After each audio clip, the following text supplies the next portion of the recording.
다 같이 자리에서 일어나셔서 찬양 부르며 나가겠습니다.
하나님은 영이시니 예배하는 자가 영과 진리로 예배할지니라.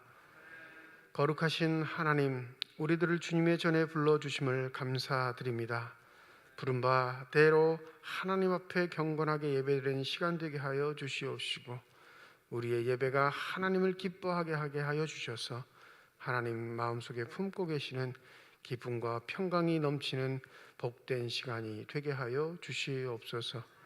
감사드리며 우리 주 예수 그리스도의 이름으로 기도드립니다. 아멘. 경배 찬송 39장입니다.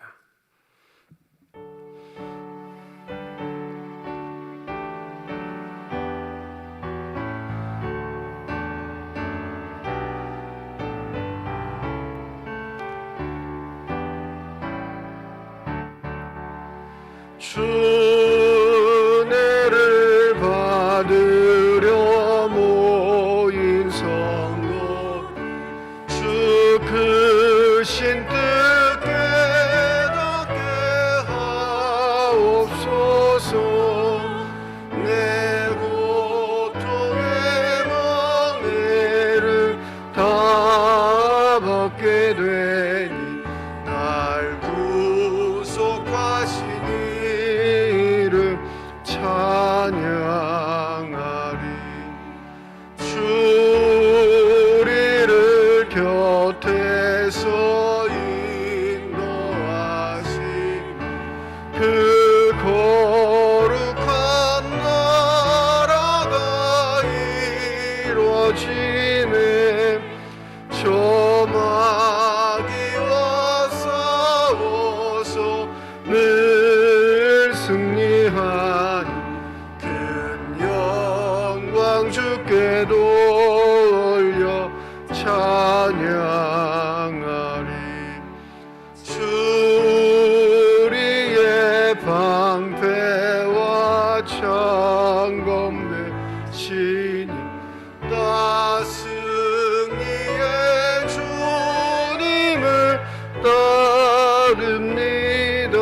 큰 환난을 당할 때 늘 도우시니 승전과 높이 불러 찬양하리.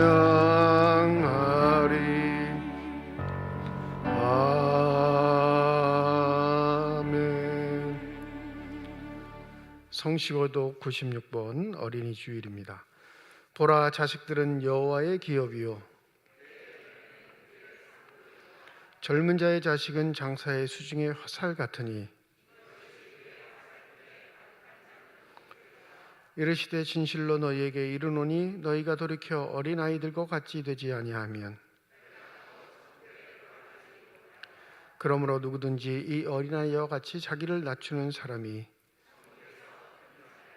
또 누구든지 내 이름으로 이런 어린아이 하나를 영접하면 또 아비들아 너희 자녀를 노엽게 하지 말고 오직 주의 교훈과 훈계로 양육하라. 그리하면 늙어도 그것을 떠나지 아니하리라. 아멘.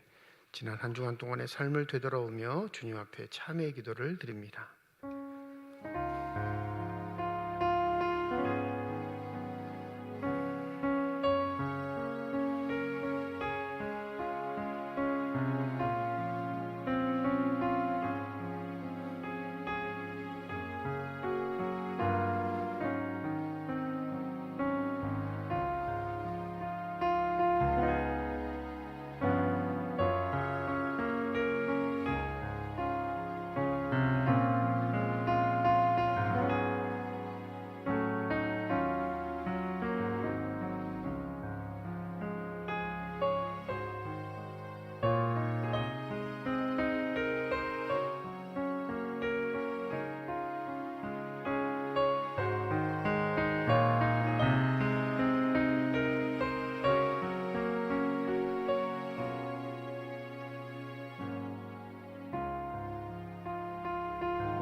만일 우리가 우리 죄를 자백하면 그는 미쁘시고 의로우사 우리 죄를 사하시며 우리를 모든 불의에서 깨끗하게 하실 것이라. 아멘. 나는 전능하신 아버지 하나님 천지의 창조주를 믿습니다. 나는 그의 유일하신 아들 우리 주 예수 그리스도를 믿습니다. 그는 성령으로 잉태되어 동정녀 마리아에게서 나시고 본디오 빌라도에게 고난을 받아 십자가에 못 박혀 죽으시고 장사된 지 사흘 만에 죽은 자 가운데서 다시 살아나셨으며 하늘에 오르시어 전능하신 아버지 하나님 우편에 앉아 계시다가 거기로부터 살아있는 자와 죽은 자를 심판하러 오십니다. 나는 성령을 믿으며 거룩한 공교회와 성도의 교제와 죄를 용서받는 것과 몸의 부활과 영생을 믿습니다. 아멘. 자리에 앉으셔서 563장 찬양 드리겠습니다.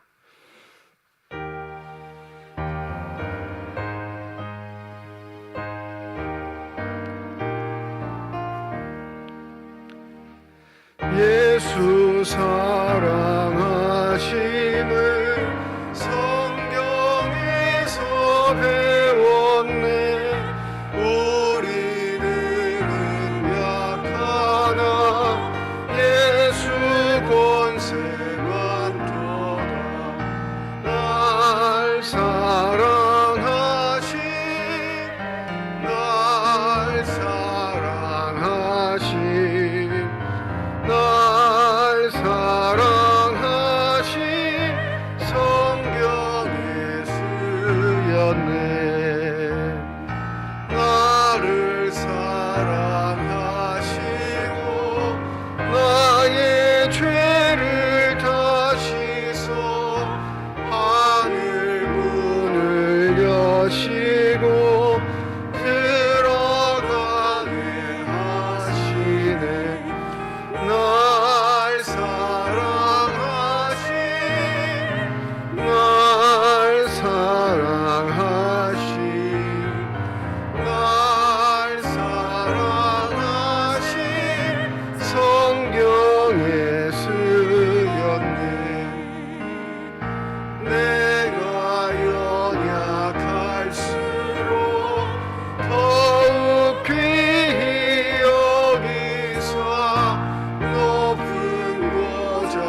쓰였네.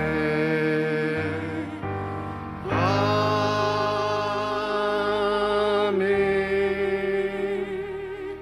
김평윤 안수집사님 기도 인도해 주시겠습니다.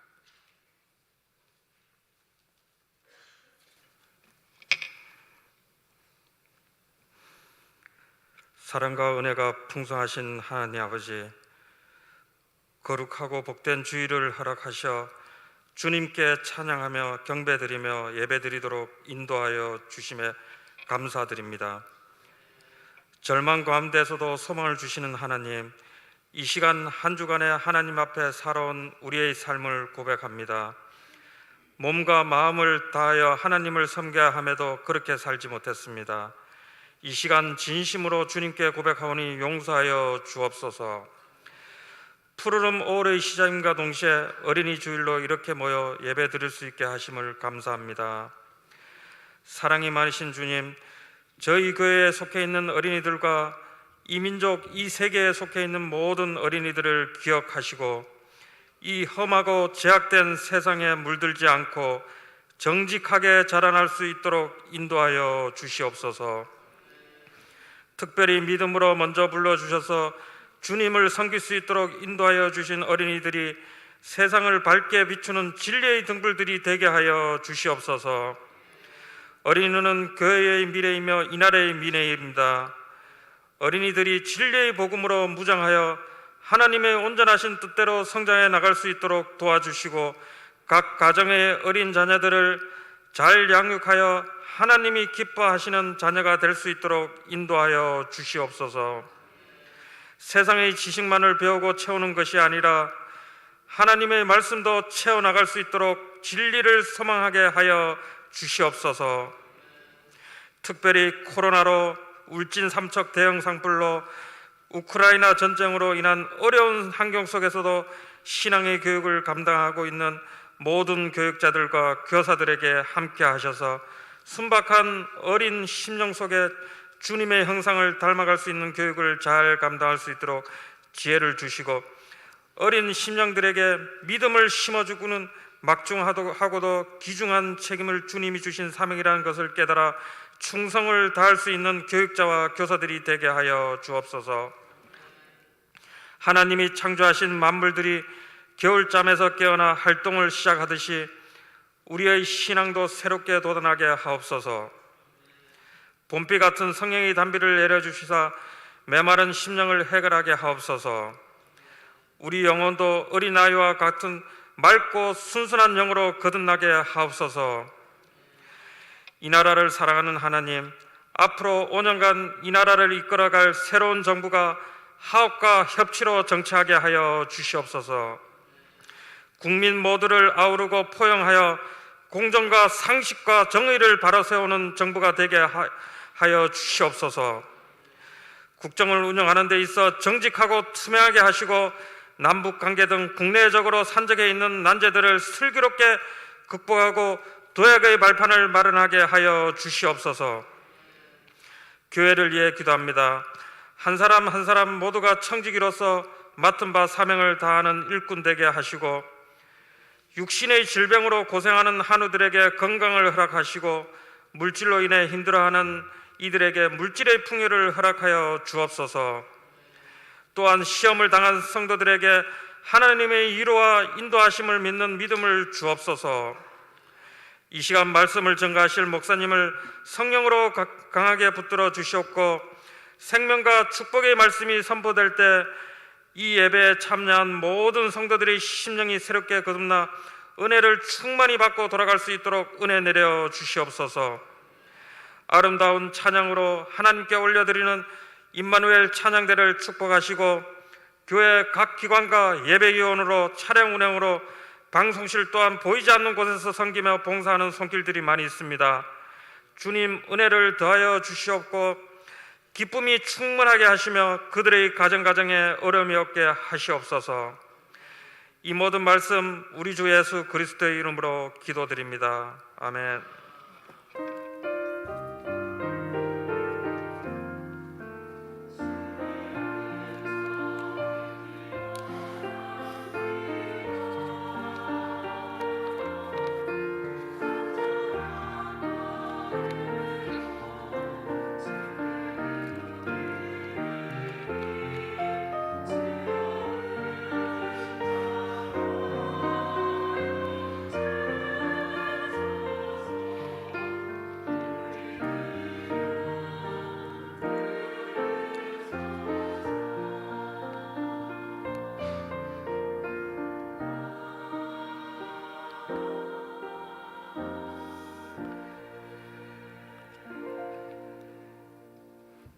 어린이 주일이며 부활절 제3번째 주일입니다. 오늘 우리에게 주신 하나님의 말씀은 신약성경 요한복음 21장 1절부터 19절까지의 말씀입니다.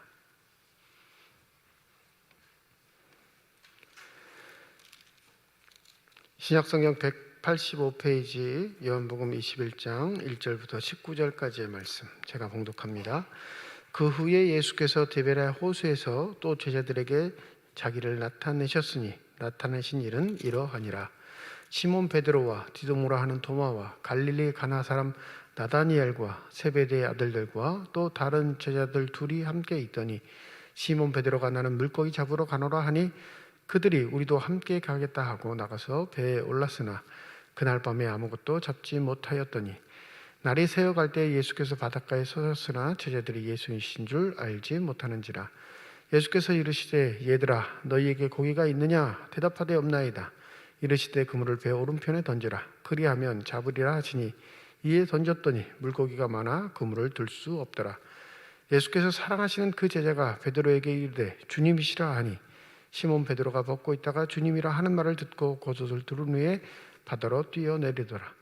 다른 제자들은 육지에서 거리가 불과 한 50칸쯤 되므로 작은 배를 타고 물고기 든 그물을 끌고 와서 육지에 올라보니 숯불이 있는데 그 위에 생선이 넣었고 떡도 있더라.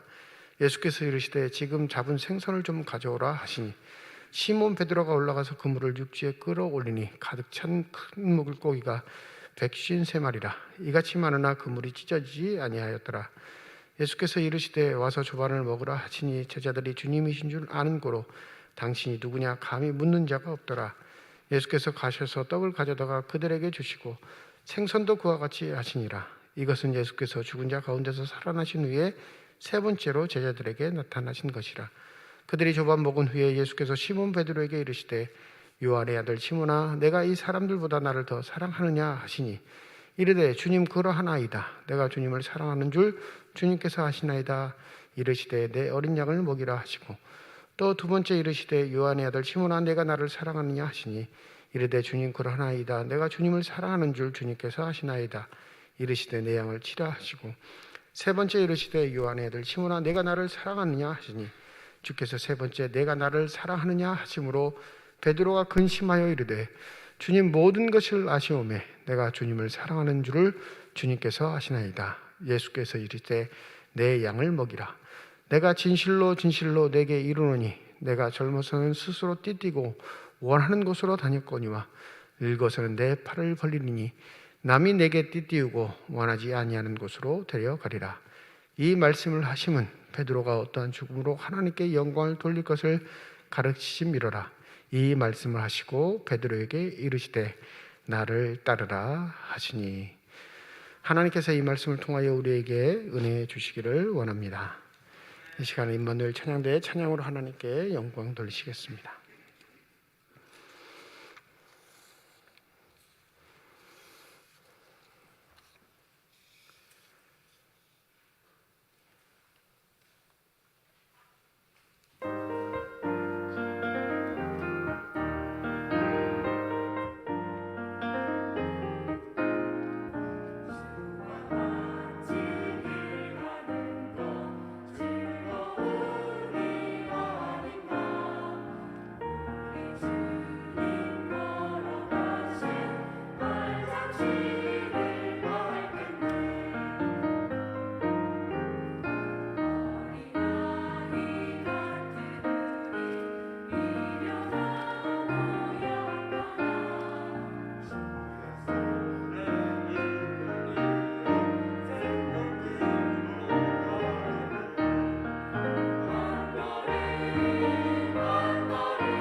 아멘.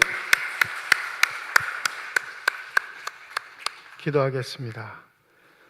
이 시간 우리들의 눈을 열어주시사 주 형상 바라보게 하여 주시옵시고 우리들의 귀를 열어주셔서 주 음성 듣게 하여 주시옵소서. 닫혀진 우리의 심령의 문이 성령의 은혜 가운데 활짝 열려지게 하여 주셔서 하나님 아버지 마음속에 품고 계시는 기쁨과 평안과 만족이 넘치는 복된 시간이 되게 하여 주시옵소서. 감사드리며 우리 주 예수 그리스도의 이름으로 기도드립니다. 아멘. 어린이 주일로 지키는 주일입니다. 우리 삼척중앙교회에 속한 모든 가정 속의 자녀들과 후손들에게 하나님의 은혜와 평강이 함께 하시기를 주님의 이름으로 축원드립니다. 요한복음 21장은 부록이다라는 말이 있습니다. 20장으로도 충분히 책의 결론이 다 맺어졌음에도 불구하고 21장을 기록된 것 보고 대부분의 신약학자들은 이걸 본문은 아닌 부록이다 이렇게 취급을 합니다. 그런데 이 부록이 빠졌다면 요한복음은 더욱더 온전한 모습으로 치장되지 못했을 것입니다. 21장은 가장 강력하게 요한복음 전체가 우리에게 원하는, 특별히 예수께서 우리에게 뜻하시는 바를 일목요연하게 요약하고 있는 본문이라 하겠습니다. 오늘 1절부터 19절 말씀, 나를 따르라 라는 제목으로 우리들 삶 속에 함께 하시는 하나님의 은혜와 사랑을 체험하시는 복된 시간이 되시기를 소원합니다. 보통 이 본문을 보면 우리의 관심사는 누구에게 가 있냐면 베드로에게 쏠릴 수밖에 없어요. 그리고 베드로가 예수의 세 가지 질문, 똑같은 질문이긴 하지만 이 세 번의 질문에 어떻게 대답하는지에 대한 관심만 둘 때가 많습니다. 그런데 오늘은 바로 18절, 19절 그 두 본문 말씀이 나오는 배경을 중심으로 우리의 삶을, 우리들의 자녀들의 삶을 한번 점검해 볼 수 있는 귀한 시간이 되기를 소원합니다. 2절에 보면 이름이 거론된 3명이 등장하죠. 총 제자가 7명 등장하는데 유독 3명의 이름만 기록하고 있습니다. 2절 한번 볼까요? 시몬 베드로, 디두모라 하는 도마, 갈릴리 가나 사람 나다니엘, 그리고 세베대의 아들들, 이렇게 한단 말이에요. 세베대의 아들들이 누군지는 다 알아요. 그런데 왜 유독 3사람의 이름만 앞에 기명을 하고 나머지는 누구의 아들, 또 다른 제자 둘 이렇게 기록을 했을까? 이름을 기록하려면 다 기록하든지 기록하지 않든지 제자 몇 명이 이렇게 그냥 통상적으로 기록하는 방법으로 기록하든지 해야 할 텐데 왜 유독 3사람의 이름을 앞에 거론하며 기록하고 있을까? 이걸 한번 생각해 볼 필요는 있습니다. 이 3사람의 공통점은 2가지가 있는데, 첫 번째로 이 3사람의 공통점은 성경에 기록된 예수에 대한 신앙 고백을 했던 자들이라는 사실입니다. 베드로도 그렇고요, 도마도 그렇고요. 근데 나다니엘은 기억나지 않으실 거예요. 목사님, 나다니엘이 누구예요? 이 요한복음 1장 49절에 보면 이런 기록이 있습니다. 나다니엘이 대답하되 랍비여, 당신은 하나님의 아들이시요 당신은 이스라엘의 임금이로소이다. 성경 본문에 그 사람이 예수에 대한 신앙 고백을 했던 세 인물, 그 세 인물의 이름이 기록되어 있는 거예요. 공통적으로. 그러니 이 세 사람은 위대하다 할까요? 위대하지 않다 할까요? 위대하다라는, 이미 요한복음을 읽고 있었던 당시 교인들에게는 추앙받는 존재인 겁니다. 우리는 감히 이룰 수 없는 믿음의 경지에 오른 사람들 뿐만 아니라 예수 앞에서 정직하게 심령의 감동을 받아 예수가 누구인지 정확하게 신앙 고백했던 세 인물, 이런 추앙이 있었기에 오늘 본문에 기록되게 된 것이죠. 그런데 한 가지 또 공통점인데 그건 뭐냐면 이 세 사람 다 예수를 부인하는가 부정적인 인식을 가지고 있었던 공통점이 있습니다. 위대한 신앙 고백을 했던 그 인물들이 애초에는 그 신앙 고백 이전과 이후에 어떠했다는 거예요? 예수를 부인하거나 예수를 자기의 삶에서 인정치 않았던 사람들이라는 사실이에요. 잘 아시죠? 베드로는 예수를 몇 번 부인했어요? 3번 부인했습니다. 도마는요, 무엇을 부인했죠? 지난주에 살펴봤잖아요. 예수의 부활을 부인했습니다. 나다니엘은요, 항상 나다니엘에서 막혀요. 요한복음 1장에 보면 예수의 제자가 나다니엘에게 예수를 소개하니 나다니엘이 뭐라고 말하냐면 그 출신을 듣고 나사렛에서 무슨 선한 것이 날 수 있겠느냐. 예수의 출생을 듣고 뭘 판단한 거예요? 그런 인물들은 나사렛에서 날 수 없어, 가짜일 거야 라는 부정적 인식을 갖고 있었던 사람이에요. 그러니까 초대교회 당시 아주 대단한 신앙인이다, 위대한 신앙인이다 이렇게 존경받고 있던 세 사람이 공이 무슨 단점이 있었던 거예요? 예수를 부인하거나 예수를 외면했던 경력이 있던 사람들이라는 것을 나타내고 있는 겁니다. 그러면 과연 이 세 사람뿐만 아니라 제자들이 예수와 동떨어졌던, 예수를 부인했던 그 삶에서 어떻게 예수를 믿음의 주로 고백할 수 있는 위대한 경지에 이룰 수 있었나? 그것이 그때 당시의 사람들의 궁금증 아니겠어요? 그것을 오늘 본문이 말하고 있는 거예요. 오늘 3절에 보면 시몬 베드로가 이러지요. 나는 물고기 잡으러 가노라. 갈릴리의 제자들이 돌아왔습니다. 갈릴리에 온 건 자신들의 뜻이 아니었고요. 이미 공관복음서에 예수께서 부활하시면 내가 먼저 너희들보다 갈릴리로 가리라 라는 말씀을 하셨어요. 그러니까 제자들이 부활하신 예수를 만나보고 뭘 생각나겠어요? 아, 부활하신 게 맞으니 이전에 죽고 부활하셔서 갈릴리로 가신다라는 그 얘기를 기억하고 갈릴리로 돌아오게 된 거지요. 그런데 갈릴리에 도착했는데 막연하게 기다리기엔 심심한 거예요. 그리고 언제 등장하실지도 모르고, 도대체 우리가 갈릴리로 와서 예수를 만나야 그분의 뜻을 듣고 이후의 삶을 결정할 텐데 막막하게 그지없습니다. 그러니까 결정한 게 뭘까요? 익숙했던 일, 내가 이전에 했었던 일, 그리고 그것을 통해 자신의 시간의 무료함을 달리려고 한 겁니다. 그러니까 3절에 뭐라고 해요? 나는 물고기 잡으러 가노라 하는데 다른 제자들이 말리거나 우리 그러지 말고 좀 기다립시다 이러지 않고 어떻게 해요? 다 동조하는 거예요. 이걸 꼭 부정적으로 보실 필요는 없습니다. 못된 사람들, 옛날로 돌아갔네 이렇게 생각하실 필요 없이 이것이 인간의 연약한 본성이라는 것을 우리가 좀 기억할 필요가 있어요. 사람은 그것이 좋든지 나쁘든지요, 어떤 선택의 상황에서 모험을 택하기보다 익숙한 걸 택해요. 반복적인 걸 택합니다. 왜 그럴까요? 그게 안정을 가져다 두거든요. 그게 실패보다는 성공을 보장한다는 생각과 기대가 있기 때문에 익숙한 것에 늘 언제나 선택권을 주어지게 되는 겁니다. 저도 그런 사람 중에 한 사람이에요. 여러분, 뷔페에 가시면 음식을 어떤 거 드세요?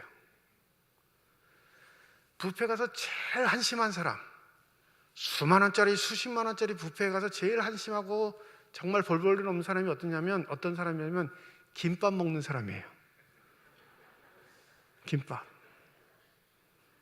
웃으시는 건 다 동조하시는 거죠? 그 하고 많은 음식 중에 왜 김밥을 먹어?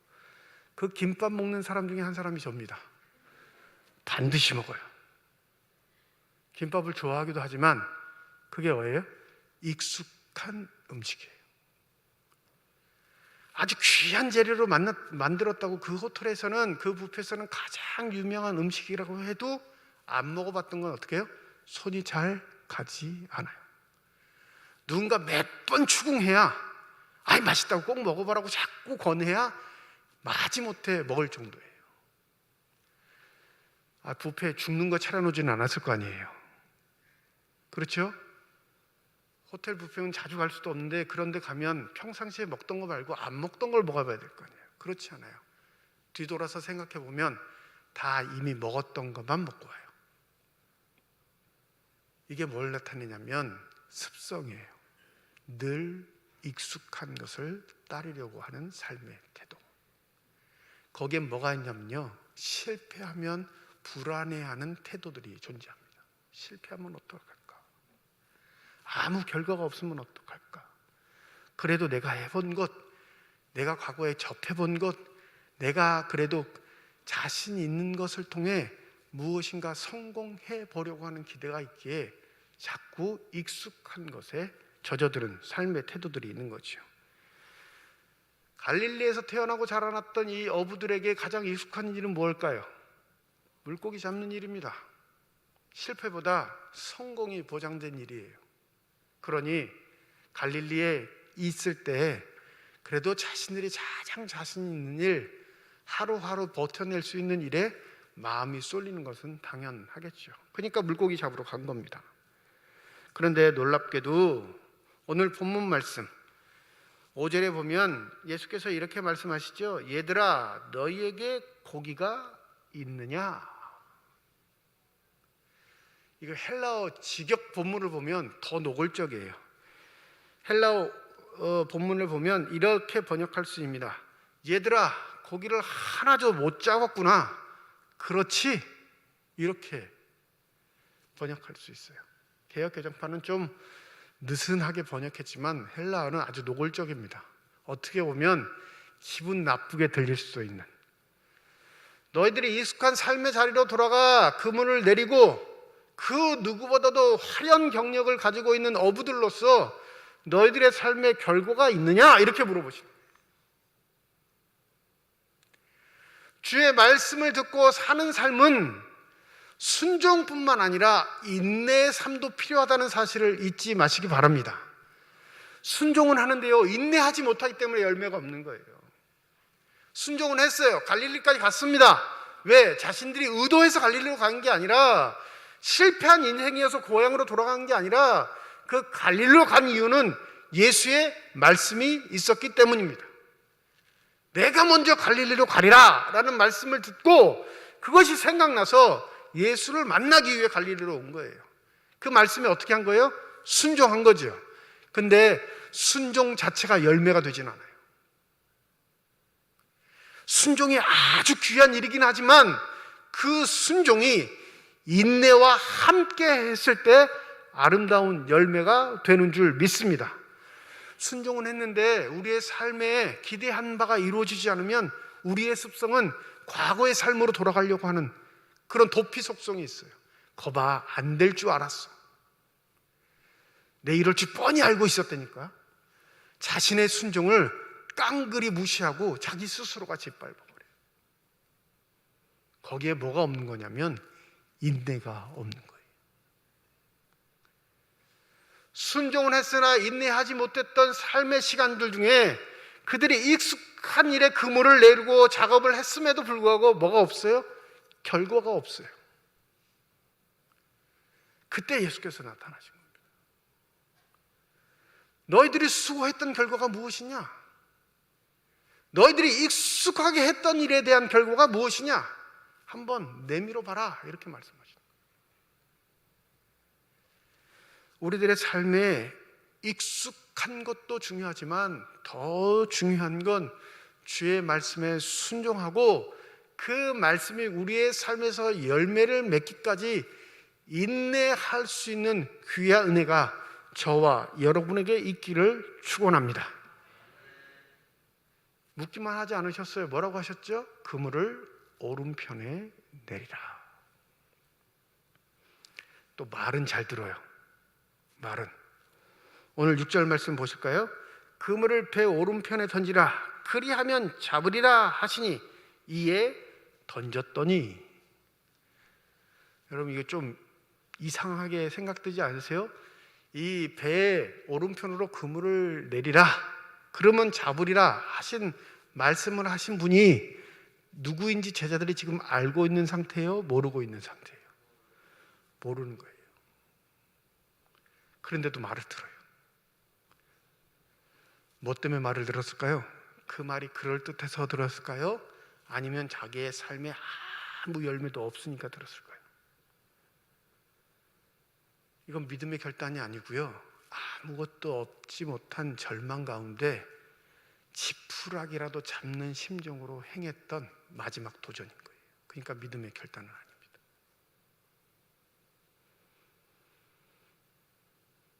그런데 놀랍게도 그 말의 결과대로 어떻게 됐어요? 물고기가 많이 잡히게 됐습니다. 그제서야 깨달아요. 말씀하신 분이 누구신지 깨닫게 됩니다. 왜 그랬을까요? 이 경험은 한 번이 아니었기 때문에 그렇습니다. 애초에 첫 번째 누가복음 5장에 보면 이런 일들이 똑같이 반복되었던 걸 제자들이 경험했습니다. 그럼 요한복음 21장은 몇 번째 경험이에요? 최소 2번 이상의 경험인 거예요. 이 경험을 통해 누가 기억난 거죠? 예수가 기억난 겁니다. 보세요. 물고기 잡으러 왔던 사람들이 물고기에 이제 관심이 없습니다. 누구에만 관심을 두고 있죠? 예수에게 관심을 두고 있는 거예요. 이게 우리의 삶이 되어야 할 줄 믿습니다. 예수의 초대에 응했으면서도 그 초대에 걸맞는 사람으로 살지 않고 내 뜻과 내 만족대로 살아가는 사람들이 너무 많아요. 그래서 오늘 본문 말씀의 18절에 이 18절 말씀은 원래 유대인의 속담입니다. 이렇게 하죠. 내게 이르노니 내가 젊어서는 스스로 띠뛰고 원하는 곳으로 다녔거니와. 힘 있을 때는 내가 무엇이든지 가능해서 다 할 것처럼 살았는데, 그런 말로 쓰이는 속담이긴 하지만 믿음 안에서는 뭘 말하냐면 내가 믿고 싶은 대로 믿었던 삶이었지만, 내 목적을 위해서 믿는 삶이었지만, 너가 무엇인가 추구해서 열매를 얻기 위해 사랑했던 삶이었지만, 이 단서조항이 있는 거예요. 하나님의 뜻과 하나님의 의로우심, 그 일하심을 인정하지 않고 자신의 목적에 할몰되어 하나님을 끌고 가는 신앙들이 있습니다. 하나님 이렇게 해주세요, 저렇게 해주세요, 하나님 이렇게 해주시면 제가 하나님께 뭘 해드릴게요, 흥정하듯이 신앙생활을 하는 사람들이 있어요. 그러니까 자기에게 손해되면 어떻게 되는 거죠? 부인해요, 외면합니다, 나 몰라라 합니다. 하나님의 초대를 받고 하나님의 인도하심을 받고 살아가는 인생이 자신에게 불리할 것 같으면 하나님을 외면해버리는 거예요. 그런 게 베드로의 젊었을 때 신앙생활 모습이니까 예수가 이 말씀을 하신 거예요. 젊었을 땐 내 스스로 띠뛰고 마음대로 다녔지만 이제는 어떻게 하신다는 거예요? 팔을 벌리는데, 여러분 늙어서는 내 팔을 벌리리니 남이 내게 띠띠우고 원하지 아니한 곳으로 데려가니라. 남이 팔 벌린다는 소리는 뭐예요? 옷을 입히려면 어떻게 해야 돼요? 팔을 들어줘야죠. 근데 늙어서 팔을 올릴 힘도 없는 거예요. 자기 스스로 옷을 입을 수 있는 기운이 없어요.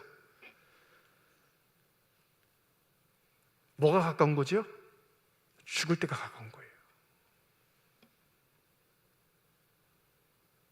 이 말씀은 내가 죽어야,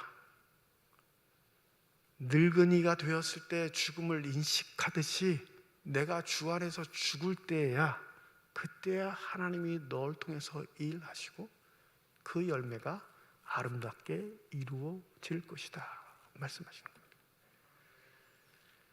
그러니 젊었을 때하고 늙었을 때 시간 간격을 얘기하시는 게 아니라 신앙적으로 내 자신이 살아있느냐 죽었느냐를 나타내고 있는 본문이에요. 그 위에 무슨 말씀을 하시죠? 나를 따르라 말씀하시죠. 내 기운으로 따르지 말고, 내 능력으로 따르지 말고, 내 실력으로 따르지 말고 순전히 너는 죽은 자가 되어 너의 삶을 인도하시는 하나님의 인도하심을 따라 사는 삶이 될 때 너의 삶에 열매가 있게 될 것이다. 결론은 이렇게 맺어지게 되는 겁니다. 근데 아주 중요한 요소가 있어요. 이 결론이 맺어지기 전까지 12절에 보면 뭐라고 하시죠? 와서 조반을 먹으라. 실패하고 낭망하고 불순종하고 인내하지 못하는 자들을 배척하신 게 아니라 어떻게 하셨어요? 초대하셨습니다.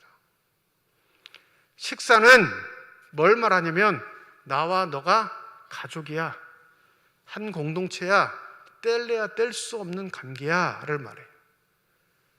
이건 뭘 말하냐면 실패한 인생들을 가족으로 인정하시는, 끝끝내 인간의 본성을 더 강조하여 회개하고 싶어하는 인간의 죄된 속성들을 그대로 받아들이셔서 초대하고 계시는 하나님의 넓으신 사랑을 나타내는 것입니다. 실패했어? 기다리지 못해서 낭망했구나. 너 의도대로 했다가 망했지? 그래도 괜찮아. 나는 너를 초대해. 그러니 너희들도 나중에 하나님의 은혜와 사랑을 깨닫는 후에 누군가를 밀어나거나 배척하지 말고, 신앙생활을 해서 실패하거나 낭망했다고 따돌리지 말고 그들을 너희의 식사 자리에 초대해. 그러면 그 초대가 사랑의 자리가 되고, 사랑의 자리가 되면 반드시 열매 맺는 하나님의 축복을 누리게 될 것임을 우리에게 말씀하고 있는 겁니다. 오늘 어린이 주일입니다. 매년 말씀드리지만 자녀 설득할 수 있는 것 아니죠. 옆집 아이하고 바꿀 수 있는 것도 아니에요. 그리고 말 들을 때는 자녀 뜻대로, 부모 뜻대로 다 되는 것처럼 여겨지지만 그렇지 않다는 것 깨닫기에 그리 오랜 시간 걸리지 않습니다. 여러분, 부모로서 내가 참 훌륭한 부모다라는 점수를 어떤 기준으로 매기시겠어요? 네? 그래도 내가 대한민국 부모 중에 상위 몇 프로는 들어간다라는 평가를 받으시려면 어떤 기준으로 평가를 받으실 거예요? 대한민국 정해져 있어요. 첫 번째 뭘까요? 대학 성적이에요. 어느 대학에 들어갔느냐. 그게 좋은 부모, 훌륭한 부모의 첫 번째 기준입니다. 그러니까 사교육 열풍이 부는 거예요. 그러니까 없는 살림에 빚내가지고 애들 과외시키는 겁니다. 그러니까 애들 닥달해가지고 대학에 들어가면 자기 스스로가 좋은 부모로 인정되는 사회적 기준들이 있으니까 거기에 함몰되어 버리는 거예요. 두 번째는요, 좋은 직장입니다. 연봉 1억씩 받는 대기업에 들어가는 거, 그 자녀들만 좋은 일이 아니라 동네 잔치할 만큼 부모에게 자신의 신분이 상승하는 효과를 나타내요. 세 번째는요, 좋은 가문과 결혼하는 거예요. 여러분, 좋은 가문에는 반드시 뭐가 따르죠? 돈이 따릅니다. 자산 없는데 좋은 가문이라고 이제는 말하지 않아요. 자자손손 물려줄 수 있는 자산이 있는 가문이 좋은 가문이에요. 그렇게 사돈 관계를 맺으면 종지부 찍어지는 것 같죠? 내가 훌륭한 부모로 이 세대에서 인정받고 있다. 그런데 그 어디에도 믿음의 기준은 없다는 사실을 아십니까?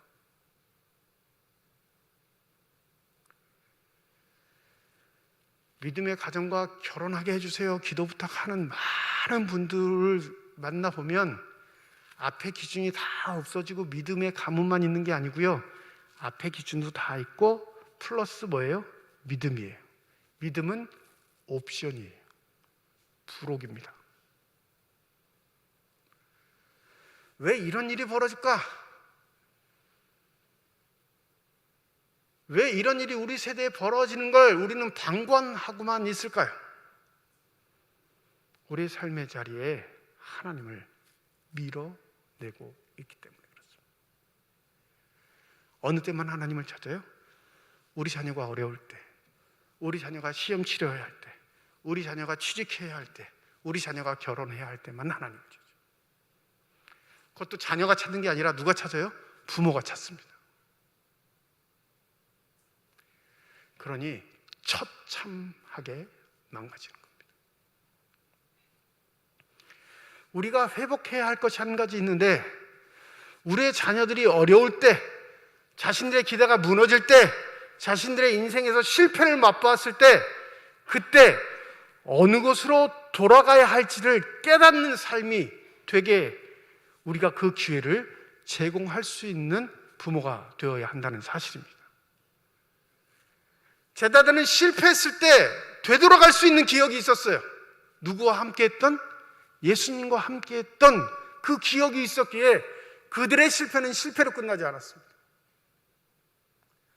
그런데 우리는 자녀들에게 그 기회를 스스로 박탈시키고 있다는 사실을 아십니까? 제가 부목사 때만 해도 얼마 되지 않았어요. 부목사에서 담임 목사 된 지 이제 5년, 만 5년도 안 됐죠. 부목사 때만 해도 특별 새벽 기도회를 하거나 새벽 기도회를 하거나 특별 집회를 하면 어떤 부모들이 많았냐면요, 말귀를 못 알아듣는 애들도 안고 와요. 업고 옵니다. 왜요? 먼저는 듣지 못하는 자녀들이라도 그 분위기를 익히게 해주고 싶은 거예요. 뿐만 아니라 자기가 간절해요. 자기가 새벽에 나오려면 우는 아이 놓고 나올 수 없으니까 안고 나오는 거예요. 업고 나오는 겁니다. 의자에 앉혀있지도 못해요. 다 누워있어요. 그래도 아무 말 하지 않습니다. 설교하는데 울어도 혼내지 않습니다. 그 마음이 귀하니까. 근데 지금은 지레 포기해요. 아예 안 나와요. 부모도 안 나오고 자식도 안 나옵니다. 부모는 왜 안 나올까요? 애들 운다고, 애 너무 어리다고, 어떻게 데리고 나가냐고. 다 커서 교회 나가라고 하니까 말 듣지 않죠. 왜요? 학업에 시달렸거든요. 과외에 시달렸거든요. 대학 입시란 스트레스에 시달렸거든요. 그것도 어마어마한데 교회까지 다니라고 하니까 열받는 거예요. 초대할 자리에 초대하지 않고 초대하지 않아야 될 자리에 밀어냈던 우리의 결정들이 지금의 삶의 결과를 초래한 겁니다. 여러분들, 하나님이 먼저 여러분들 부르시면 자녀들 어떻게 살아갈까요? 그들이 하나님을 찾지 않으면, 하나님 그들을 초대하시지 않으면, 초대하셨어도 과거에 하나님을 만났던 기억이 아예 존재하지 않는 자녀라. 그러니까 절망하면 아파트 옥상으로 올라가는 거예요. 자기의 기대가 만족이 안 되면 그래서 자살할 생각을 먼저 하는 겁니다. 그게 편하거든요. 그게 다 누구의 잘못일까요? 훌륭한 부모가 되고자 하는 노력이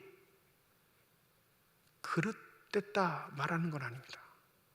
그러나 그 훌륭한 부모의 기준이 하나님을 배제하고는 이루어질 수 없다는 사실을 잊지 마시기 바랍니다. 예수는 여기서 제자들을 자녀처럼 돌보는 거예요. 너희들에게 사랑이 있느냐? 그러면 하나님을 기억할 수 있는 삶의 자리로 그들을 초대하라. 그들이 알든지 모르든지 상관하지 않고 그들을 그 자리에 초대하면 하나님의 사랑이 그들에게 심겨져 어렵고 힘들 때, 낭망할 때, 삶에서 좌절을 맛볼 때 그들 스스로가 돌아가야 할 곳이 어디인지 반드시 기억하게 될 것이다. 이런 삶이 나를 따르는 삶이라 말씀해 주고 계신 줄 믿습니다. 맛집 찾아다니는 방송을 보면 맛있는 거 나오면 꼭 그 말 하는 분들 계시죠? 무슨 맛 같다고요? 어머니 손맛 같다고. 솔직히 저는 그거 거짓말이라고 생각하는데, 저는 어머니 손맛 하면 다시다밖에 생각나지 않아요. 다시다. 그러니까 조미료 많이 넣는 식당에 가면 저희 어머니가 딱 생각나요.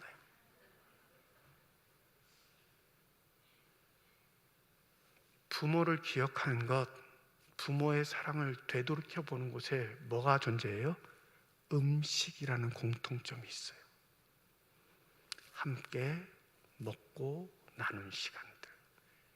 단지 그게 먹고 나눈 시간이 아니라요, 사랑을 주고받은 시간이었기에 맛있는 음식을 먹으면 누가 생각나냐면 부모님이 생각나는 거예요. 우리의 육신의 속성도 이러할진데 영적인 일을 감당하고 있는 부모로서 자녀들에게 영적인 교제를 이룰 수 있는 식탁의 교제, 주님과 만나는 그 교제의 공간에서 함께 했던 일들이 있었는가? 오히려 내가 의도적으로 그 일을 방해하며 살아가지는 않은가? 그러니 바울은 에베소서 6장 4절에서 이렇게 권고합니다. 아비된 이 여러분이요, 여러분의 자녀를 노엽게 하지 말고 주님의 훈련과 훈계로 기르십시오. 주님이 우리를 성공을 보장하는 건 아닙니다.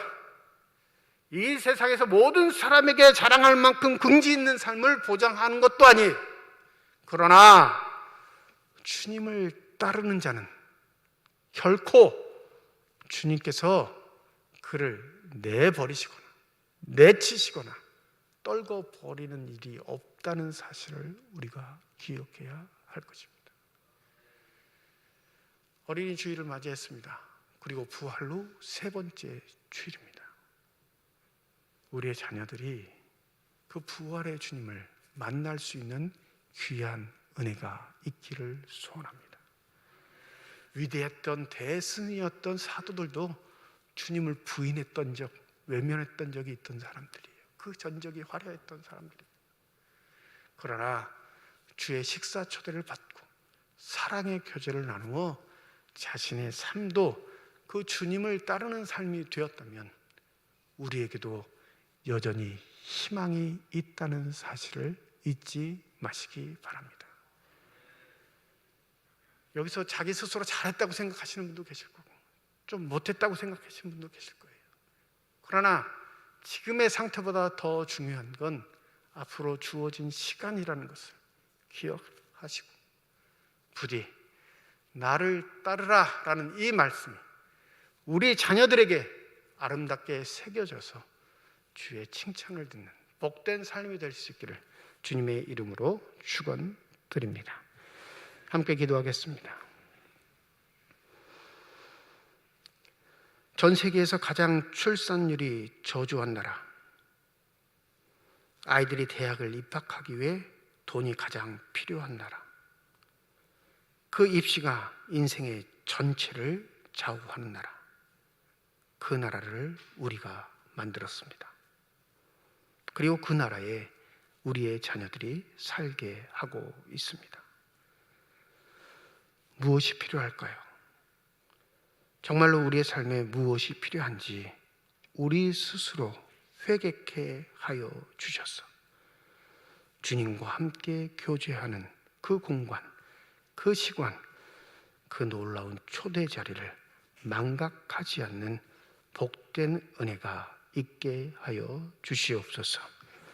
감사드리며 우리 주 예수 그리스도의 이름으로 기도드립니다. 아멘. 456장 1절과 4절 부르시면서 준비하신 예물 봉헌하시겠습니다.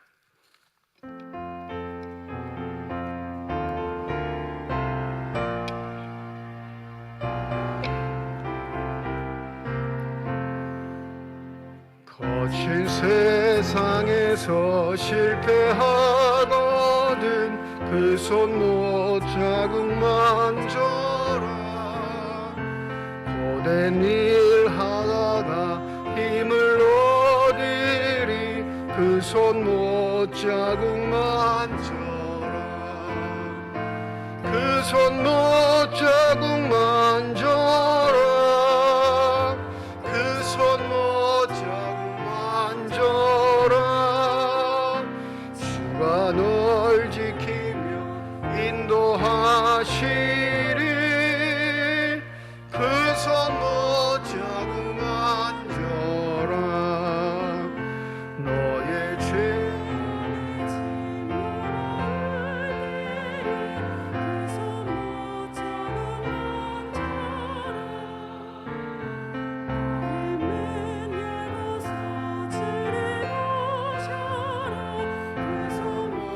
자국만 줘라. 그 손 못 자국만 줘라. 그 손 못 자국만 줘라. 주가 널 지키며 인도하시리.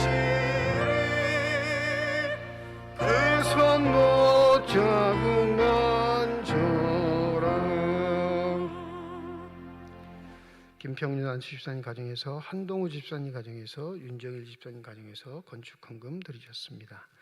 하나님 아버지의 은혜와 사랑을 진심으로 감사드립니다. 거룩한 주일 주 앞에 나올 수 있는 은혜 허락하여 주시고, 나올 때 빈손으로 나오지 아니하고 주 앞에 드릴 수 있는 예물 있게 하심을 감사드립니다.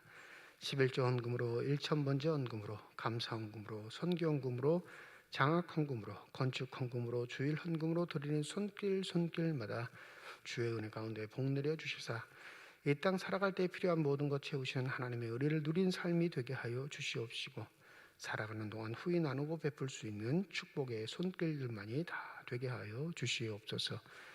이 예물이 쓰여지는 곳 하나님의 사랑이 널리 증거되게 하여 주시옵시고, 하나님의 이름으로 심겨지게 될 때 30배, 60배, 100배의 결실을 통하여 여전히 우리를 통해 일하고 계시는 하나님의 능력과 권세가 나타나는 거룩한 예물만이 되게 하여 주시옵소서. 예물을 드릴 때 기도의 제목을 담아 드리는 손길과 가정이 있음을 기억하여 주시고, 때를 따라 돕는 은혜로 함께하겠다 약속하신 그 약속의 말씀 이루어 주시사 언제든지 주 바라볼 수 있는 믿음, 그 은혜를 잊지 않는 거룩한 삶이 되게 하여 주셔서 늘 주 앞에 칭찬 듣는 복된 삶들이 되게 하여 주시옵소서. 어떠한 경우에도 좌절하거나 절망하거나 포기하지 않도록 믿음의 눈을 들어 주를 바라볼 수 있는 힘을 허락하여 주셔서 성령의 인도하심을 따라 아름답고 복되게 살아갈 수 있는 귀한 삶들이 다 되게 하여 주시옵소서. 교회를 섬기는 많은 일꾼들이 있습니다. 보이지 않는 곳에서 보이는 곳에서 수고하는 저들의 손길을 주께서 하시오니 성령의 은혜를 더하여 주시사 늘 한결같게 하시고 겸손하게 하여 주셔서 날마다 주께서 베푸시는 기쁨과 만족 속에 살아가는 복된 은혜가 있게 하여 주시옵소서. 찬양을 통해 영광 돌리 임마누엘 찬양대의 찬양을 기뻐 받으신 줄 믿습니다. 대원 한 사람 한 사람을 축복하여 주시고, 특별히 지휘하는 미안한다 자매 반주하는 민정희 집사 기억하여 주시사 저들의 수고와 노력이 하나님 앞에 아름답게 연락될 수 있는 귀한 은혜가 있게 하여 주시옵소서. 병상에 누워있는 환우들 기억하여 주시옵시고, 또 상중에 있는 우리 강원정 형님 유족들을 기억하여 주시사 위로하시고 회복해 하시는 하나님의 은혜를 누릴 수 있는 귀한 삶이 되게 하여 주시옵소서.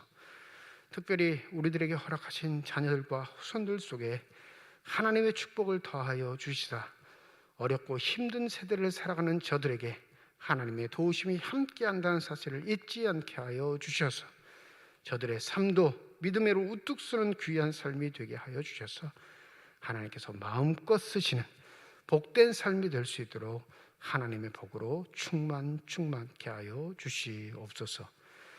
모든 은혜 감사드리며 우리 주 예수 그리스도의 이름으로 기도드립니다. 아멘. 우리 함께 인사하겠습니다. 하나님의 축복이 여러분과 함께. 네, 감사합니다. 옆에 분과 손 흔들면서 인사하시죠. 하나님의 축복이 옆에 계신 분과 함께. 네, 감사합니다. 다음 주일 예배는 어버이 주일로 지키는 주일이고요. 1부, 2부 예배로 모이겠습니다. 내일 월삭기도회로 드립니다. 5월 첫날이 주일이어서 내일 월요일 월삭기도회를 새벽 5시에 본당에서 드리게 됩니다. 주중 예배는 새벽기도회, 수요 예배는 모이고 5월부터는 금요기도회를 2번씩 5월 13일 금요일, 27일 금요일, 둘째 주, 넷째 주 금요일입니다. 금요기도회를 다시 시작하도록 하겠습니다. 그동안 기도하지 못하셨던 분들, 많은 기도의 제목을 가지고 계신 분들 함께 참여하셔서 기도에 힘을 써주시면 감사하겠습니다. 교회학교 예배는 부서별로 모여서 드립니다. 우리 자녀들 두신 부모님들, 우리 자녀들 예배 잘 들릴 수 있도록 협력해 주시고 격려해 주시면 감사하겠습니다. 5월 한 달은 준비 기간을 거쳐서 6월 달부터는 교회에서 식사를 제공하고요. 오후 찬양 예배도 재개하도록 하겠습니다. 그러니까 5월 달 각 기관들 봉사하시는 모든 분들 한 번씩 자기 부서를 점검해 보시고 정상적으로 모든 활동들이 진행될 수 있도록 많이 협력해 주시면 감사하겠습니다. 그래서 다음 주일 2부 예배회에 각 기관 원래일을 하도록 하겠습니다. 우리 각 기관 임원들, 회장단들은 원래에 차질 없이 준비하셔서 2부 예배 끝나시면, 그런데 교회에서 식사는 제공하지 않습니다. 각 기관에서 자체적으로 식사 예약을 하시든지 도시락을 준비하시든지 해가지고 그동안 모이지 못했던 한 2년 동안 못 모였잖아요. 그래서 모일 수 있도록 노력들을 하시고 그 일들을 회복해 주시는데 힘써 주시면 감사하겠습니다. 항전직 당선자 교육 오늘 주일 2부 예배 끝난 후 난 12시 30분 4층 성도대실에서 모입니다. 오늘부터 공식적인 교육이 시작됩니다. 당선자들 뿐만 아니라 우리 온 교인들이 이분들이 잘 임직할 수 있고 좋은 일꾼 될 수 있도록 기도하실 때마다 함께 기도해 주시고 또 잘 할 수 있도록 협력해 주시면 감사하겠습니다. 사회부에서 어린이날을 맞이해서 우리 근독 지역에 있는 아동센터, 특별히 조선가정, 한부모가정, 다문화가정 어린이들에게 250만 원 상당의 선물을 증정합니다.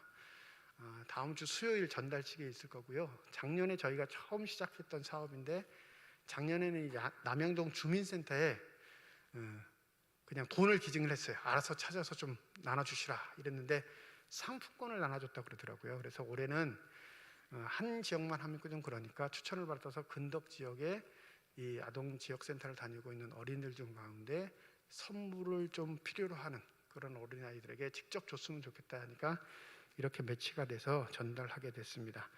우리 사회부 부장님, 또 당의원들, 또 모든 교원들에게 감사드리고 우리 교회가 늘 언제나 나누고 베푸는 일들에 더 풍성한 그런 은혜가 있기를 소원합니다. 전민구 청년 우리 정광천 아수님이 다닙니다. 내일 유학차 영국 런던으로 출국합니다. 어려운 시절에 지금 다시 출국하게 되는데 여러분 우리 전민구 청년을 위해서 기도해 주시고 또 결혼 소식이 있습니다. 권성환 아수집사님, 김혜라 권사님 장남 혁빈군 결혼식이 이번 주 토요일 오후 2시 서울 반포에 있는 더 컨벤션 웨딩홀에서 있습니다. 결혼식에 참석하실 분들은 토요일 오전 8시 유안타 증권에서 대형 버스가 출발한다고 하니까요. 직접 참석하실 분들은 그 시간 꼭 나오셔서 차량을 이동하시면 되겠습니다. 강석철 당원이 김윤옥 권사님 가정에서 손주 첫돌을 감사해서 강든장식 예쁘게 준비해 주셨습니다. 장로님 손주 위에 그 앞길로의 하나님의 축복이 함께 하시길 주님의 이름으로 축원드립니다. 장례 광고를 드리겠습니다. 어제 문제를 다 받으셨는데 우리 강원용 을로 장로님 아버님께서 어제 밤에 별세하셨습니다. 연세가 많으셔서 노환이시기도 하신데 폐가 급격히 좀 안 좋아져서 폐렴 증상으로 사망하게 되셨습니다. 빈소는 강릉 동인병원 장례식장 1호실이고요. 입관 예배는 오늘 낮 2시 30분 강릉 동인병원 장례식장에서 드립니다. 교회에서는 1시에 출발합니다. 교회에서 모여서 가실 분들은 1시까지 교회에 오시면 되겠고요. 개별적으로 가실 분들은 강릉 동인병원 장례식장으로 가시면 되겠습니다. 유족들을 위해서 장례 절차를 위해서 여러분 함께 기도해 주시면 감사하겠습니다.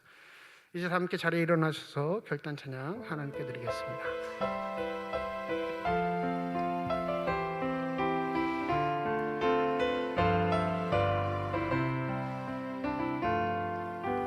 주님 다시 오실 때까지 나는 이 길을 가리라.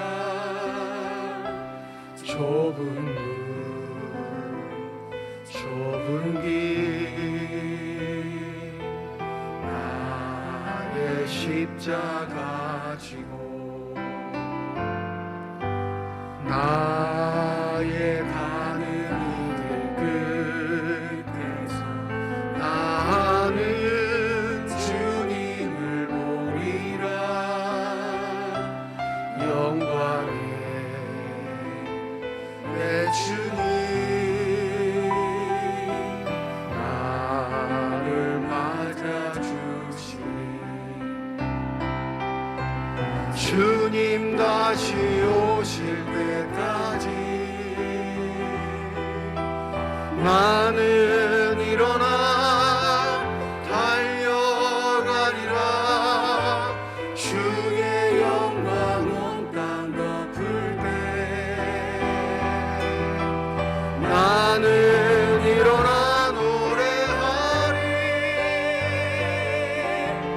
내 사모하는 주님 온 세상 구주시라. 내 사모하는 주님 영광의 왕이시라. 내 사모하는